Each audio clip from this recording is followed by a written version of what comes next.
বন্ধুরা, আমরা একটি গম ক্ষেতের মধ্যে দাঁড়িয়ে আছি। আমাদের চারপাশে দেখতে পাচ্ছেন গমের ছড়াছড়ি।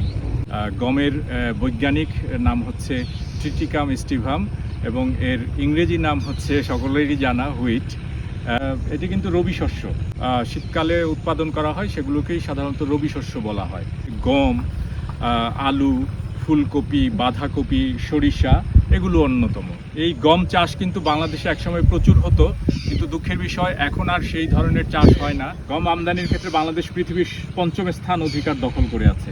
তার মানে বুঝতে পারছেন দর্শকরা, বাংলাদেশে কি পরিমাণ গমের প্রয়োজন হয়। এই যে গমের কথাটা বললাম যে এখানে এত চমৎকারভাবে হচ্ছে এবং পাশে ধান, আমার ধারণায় একটু বাম দিকে তাকালে দেখা যাবে যে কোনো একটা ল্যান্ড কোম্পানি হয়তো এই যে সাইনবোর্ড লাগানো আছে।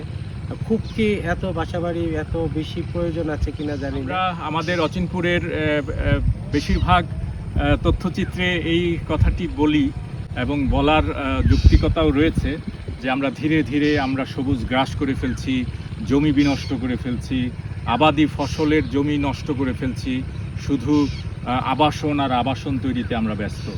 আমরা যদি সবাই যার যার জায়গা থেকে তার অবস্থান থেকে যতটুকু প্রয়োজন আমরা কৃষি নির্ভর জমিগুলোকে যদি বাঁচিয়ে রাখতে পারি তাহলে দেশটা অনেক সুন্দর চলবে। বন্ধুরা, এই ছিল আজকে আমাদের আয়োজন। ভিডিওটি ভালো লাগলে লাইক, কমেন্ট, শেয়ার করবেন এবং অচিনপুরের সঙ্গে থাকবেন।